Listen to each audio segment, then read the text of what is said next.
குடும்பத்தில் நீங்கள் வாழுகிற வாழ்க்கை என்பது தவம். வாழ்ந்து முடித்தவர்களுக்கு வேண்டுமானால் இந்த வாழ்க்கை வரமாக இருக்கலாம்.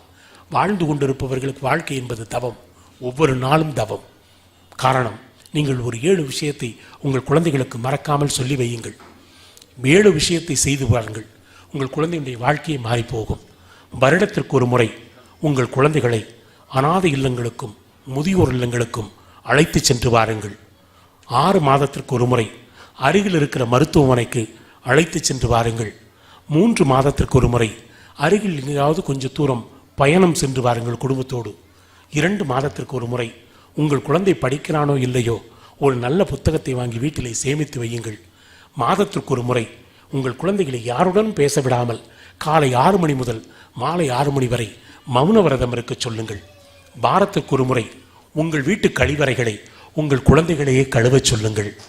தினமும் ஒரு முறை உங்களுக்கு உதிரம் தந்த, உங்களுக்கு உடம்பு தந்த, உங்களுக்கு பாரம்பரியம் தந்த உங்கள் முதியோர்களை ஒரு நிமிடம் நினைக்க சொல்லுங்கள். இந்த 7 விஷயத்திற்குள்ளே தான் மானுடத்தின் மகத்தான வரலாறு மறைந்திருக்கிறது. அதை நான் உங்களுக்கு சொல்ல மாட்டேன். கோடிட்ட இடத்தை விட்டுவிட்டு போகிறேன். நிரப்பி பாருங்கள்.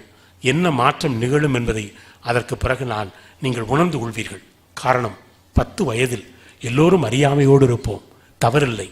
20 வயதில் அழகோடு இரு, 30 வயதில் ஆற்றலோடு இரு, 40 வயதில் செல்வத்தோடு இரு, 50 வயதில் அனுபவத்தோடு இரு, 60 வயதில் அமைதியோடு இரு, 70 வயதில் சந்ததியோடு இரு, 80 வயதில் சன்னதியோடு இரு, 90 வயதில் இருந்தால் நிம்மதியோடு இரு.